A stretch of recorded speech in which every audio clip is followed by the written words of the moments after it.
Well, first, Karen, I'd like to get your assessment of this so-called ceasefire in Ukraine. Do you think Ukrainian President Poroshenko has the right balance? It appears that he seems to be bending over backwards, on the one hand, to placate Moscow by giving more autonomy to rebel-held areas in the east, some amnesty to some rebels, even at the risk of antagonizing pro-Western Ukrainians who felt perhaps he has conceded too much. What are your thoughts?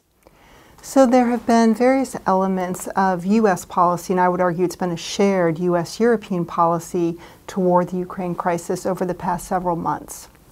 A key part of the policy has been supporting Ukraine, both in terms of bringing Ukraine back to economic health and supporting Ukraine's political developments.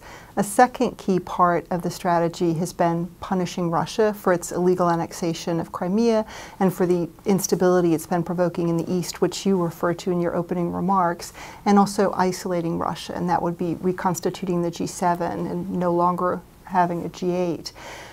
But those moves of punishing and isolating Russia have been combined with also making clear that there is a diplomatic off-ramp. President Obama has been clear in saying there's not a military solution to the conflict in Ukraine, that there can only be a political settlement. And it's in that context that the ceasefire is so important, because the hope is that that ceasefire is providing the opportunity for a longer-term political settlement. I would agree with you that President Poroshenko has gone very far down the road in offering concessions in terms of how the East will be governed, the amnesty that you referred to, the other elements of that ceasefire.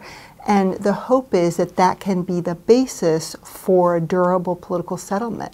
But the jury is still out on that at this point. Indeed, the jury is still out. And notwithstanding these major concessions, which have to some extent antagonized those who led the Maidan revolution in Ukraine, do you think Russia will abide by it? I mean, in a sense, Poroshenko has really gone out of his way. So it seems to me that the onus is now on Russia and the rebel separatists to take this. Do you think they will? And if they don't, what does that say? The policy of the Obama administration has been clear that if Russia doesn't live up to the terms of the ceasefire that it's agreed to, the sanctions will stay in place, and there's certainly the prospect of even stronger sanctions. We've now had several rounds of sanctions against Russia. I think the sectoral sanctions in particular, the financial sanctions, the energy sanctions, the defense sanctions, will take a significant toll on the Russian economy over time.